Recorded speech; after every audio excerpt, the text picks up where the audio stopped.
Olá a todos vocês, que a graça e a paz do nosso Senhor e Salvador Jesus Cristo permaneçam com todos de um modo muito especial. Vamos falar um pouquinho hoje a respeito de tradições. O que são de fato as tradições e como nós podemos acomodar as questões humanas e as questões divinas dentro das culturas e dentro das tradições humanas. Porque, afinal de contas, não existe povo, não existe ser humano, não existe civilização que não tenha cultura, porque todos estão fazendo parte de uma cultura local, de um desenvolvimento, de um modelo social, um modelo de família. Esses modelos e os seus hábitos, os seus costumes é que vão trazer essa questão cultural. Então, a cultura em si, ele é a prática dos hábitos comuns de uma sociedade, né, de um povo específico. Então, nós temos tradições, nós temos também que discernir aquilo que é espiritual, aquilo que realmente é divino, aquilo que realmente é mandamento. É claro que quando nós tratamos de seres humanos pensantes, como somos, como se diz na filosofia, penso, logo existo.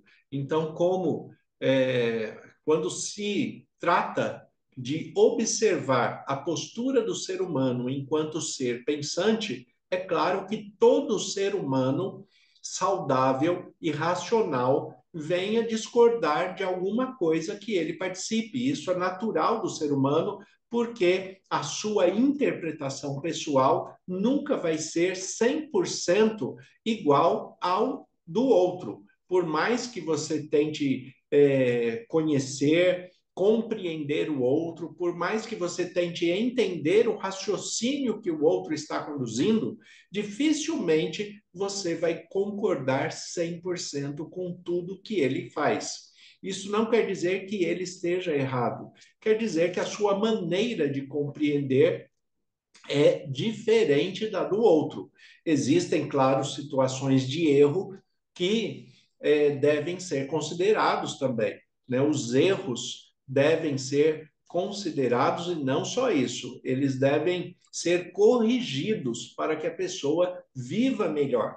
Então, à medida que nós vamos desenvolvendo maturidade, crescimento, conhecimento da vida, das questões espirituais, do relacionamento com Deus e do relacionamento com as pessoas em geral, nós vamos também observando os erros e vamos corrigindo esses erros a partir da maturidade, da interpretação correta do conhecimento que nós adquirimos ao longo da vida. Então, tudo isso vai fazer parte da cultura, dos costumes, das tradições e a civilização humana, o ser humano sempre foi desse jeito em todas as questões, nas questões familiares, nas questões sociais, nas questões de trabalho, e não seria diferente também nas questões espirituais e na sua relação com Deus. É exatamente por isso que nós temos tantas denominações, nós temos tantas expressões diferentes do cristianismo, mas lembrando que dentro do ser cristão e da essência do cristianismo, todos os cristãos, independente da sua expressão religiosa e do seu vínculo denominacional, todo cristão é cooperador do evangelho, mas ele é um cooperador a partir da sua integridade cristã com Deus.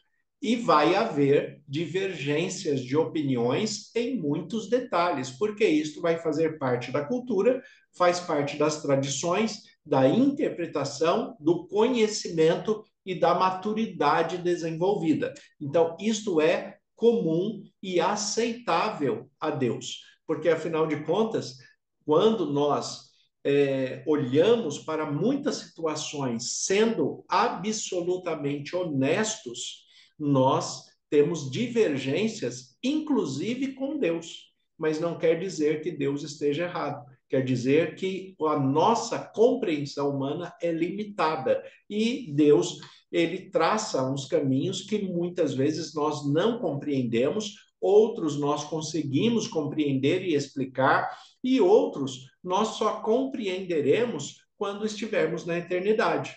Então, existem situações dentro da perspectiva espiritual e do relacionamento com Deus que nós, como seres humanos, temos muita dificuldade de compreender. E aí é que entra a fé absoluta. A fé absoluta, ela vai entrar dentro daquilo que, mesmo não compreendendo, eu obedeço. Mesmo não compreendendo, eu faço da maneira que Deus orientou, porque eu acredito que esta maneira seja a melhor, mesmo que eu não compreenda todas as coisas.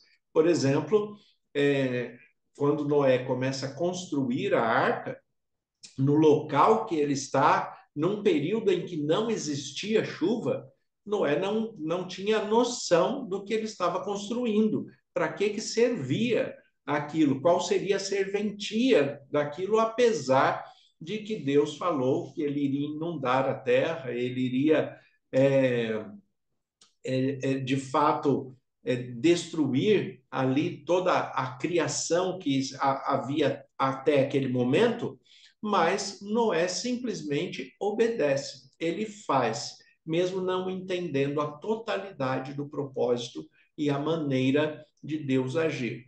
Então, existem questões que são muito difíceis dentro da nossa limitação humana. Nas relações humanas também existe a mesma forma. A questão é: todos devem ser respeitados na sua expressão de fé, no seu relacionamento com Deus, na sua busca de crescimento pessoal, independente da sua religião, da sua denominação, da sua expressão de fé pessoal. Você deve ser respeitado. E o Espírito Santo vai guiando dentro da palavra de Deus para que você cresça, compreenda cada vez mais, desenvolva cada vez maior maturidade para viver segundo a vontade de Deus, que é sempre boa, agradável e perfeita.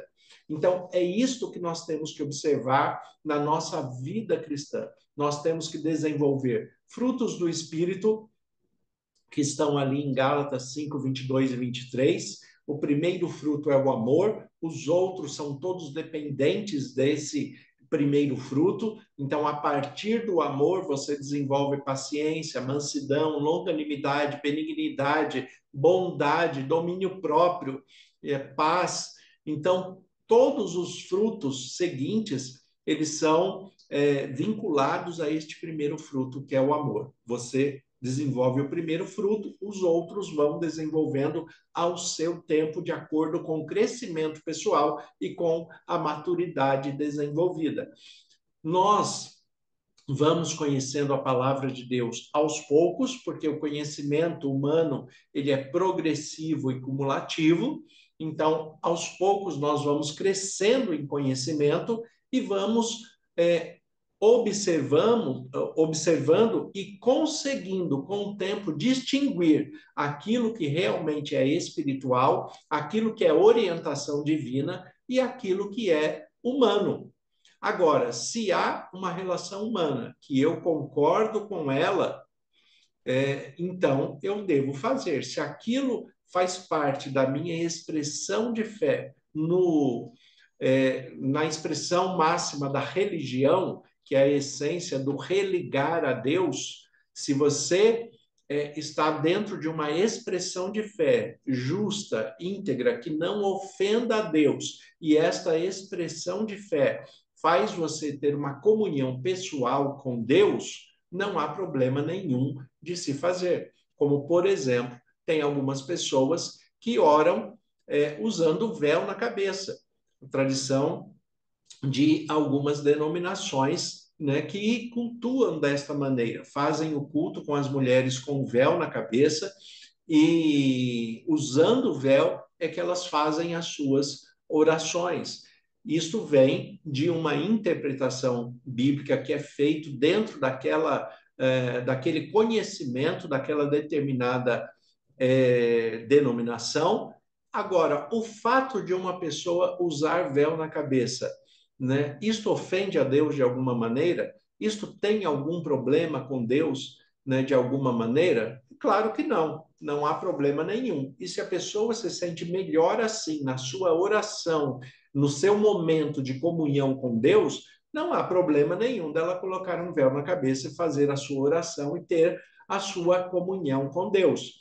O problema começa quando esta pessoa que tem a sua comunhão pessoal começa a querer exigir do outro que aquilo seja feito daquela forma, porque, como serve para ela, tem que ser obrigatório para todos. E aí, este dogma que ela desenvolveu para ela, ela quer que vire doutrina para todas as pessoas.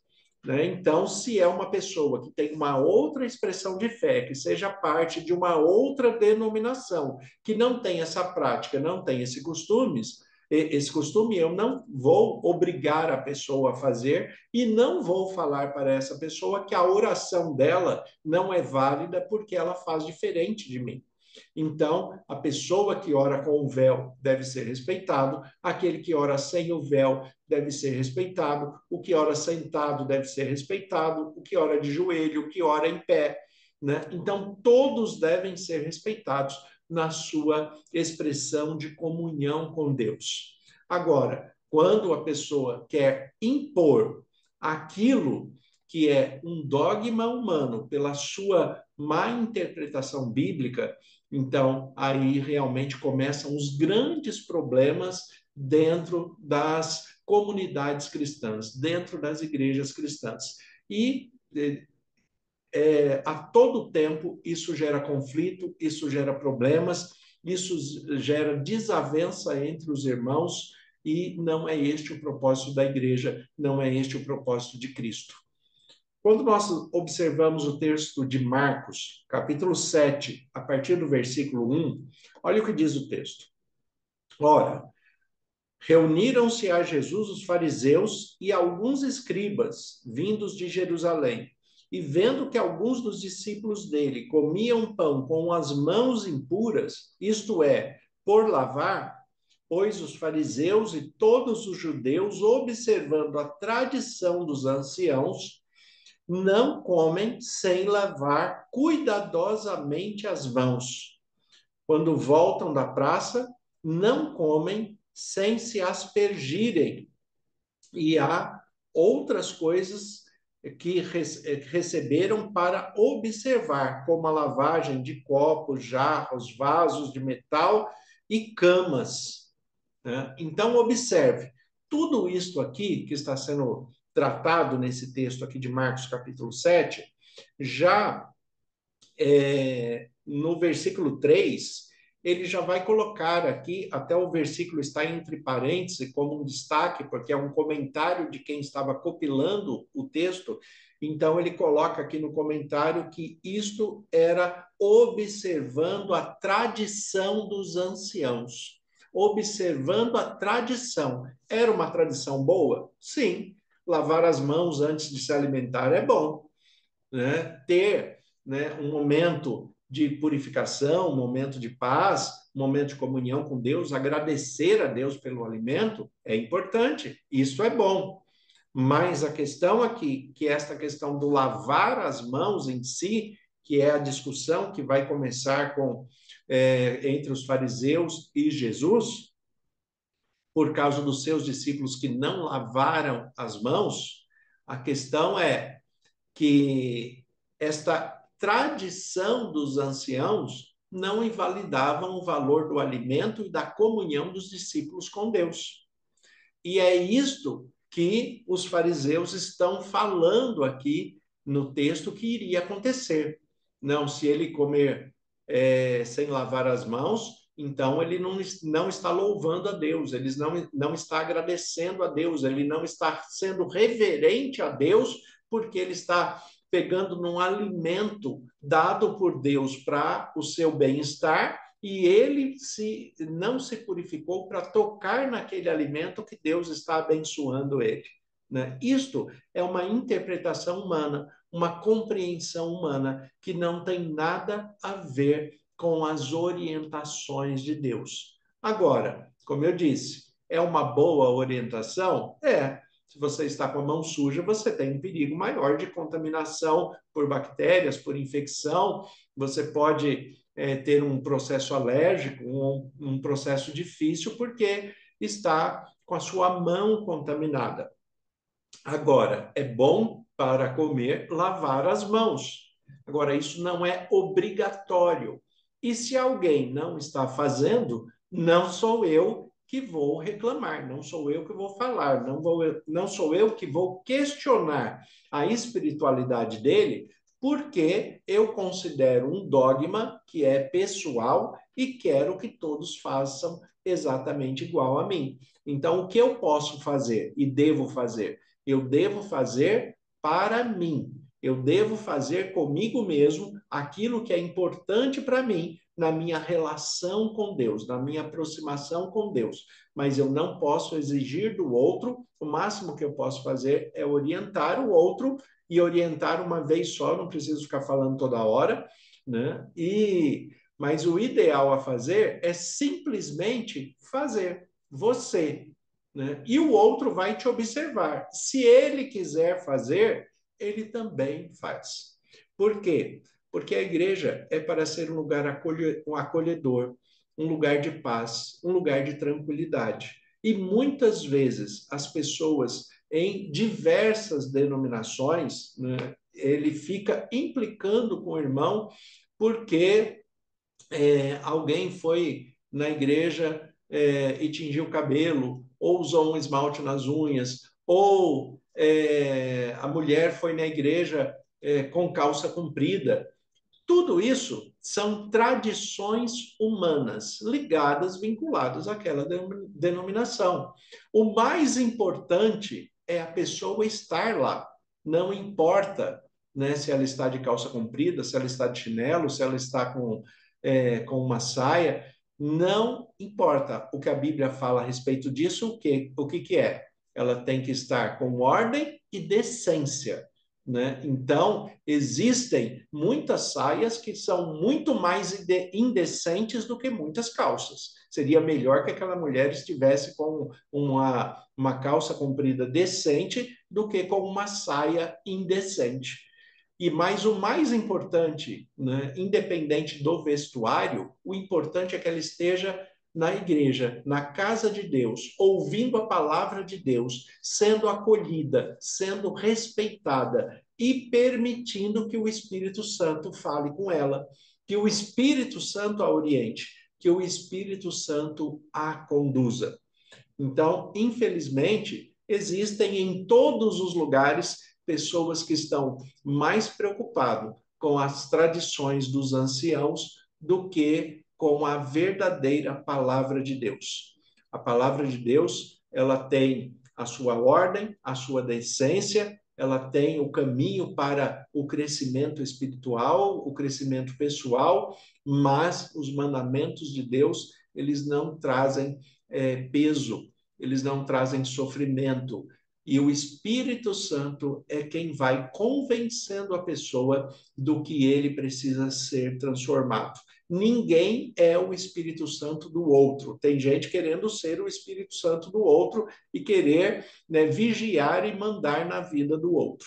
Né? Isto não é cristianismo, isto é um legalismo farisaico, né, que ainda predomina para muitas pessoas. Então, o importante dentro da sua comunhão pessoal com Deus é que você esteja ligado a Deus pela palavra, que você busque a comunhão com Deus e na igreja que você participa, você seja bem recebido, você seja acolhido, você seja recebido com um abraço, recebido não só no local, mas recebido no coração de cada um que está ali para abraçar você e para acolher você.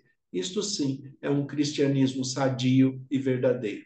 Tradições humanas, todos têm, todas as denominações têm. Dogmas humanos, todas as denominações têm. Mas também existe aquilo que é justo, aquilo que é espiritual. Existe a discordância, porque todo ser humano é assim, mas existe também a concordância de tudo aquilo que me leva à comunhão com Deus. Então, nós temos que avaliar, nos conhecermos para saber, de fato, aonde nós devemos seguir a nossa vida espiritual. E isto, quem vai conduzir é o Espírito Santo. Senhor, nosso Deus e Pai, nós te agradecemos pela tua palavra que é viva e eficaz. E em nome de Jesus, eu peço que o Senhor continue abençoando a cada irmão e irmã. Que a tua paz, a tua direção esteja na mente e no coração deles. E que nós, cada vez mais, possamos crescer em maturidade e compreendermos que a Igreja de Cristo é uma igreja orientadora a partir da tua palavra. Não é uma igreja fiscalizadora, não é uma igreja para trazer obrigações e pesos, mas sim apresentar a tua palavra e permitir que o Espírito Santo conduza tudo segundo os teus propósitos, em nome de Jesus. Amém. Deus abençoe a todos. É um excelente dia, em nome de Jesus.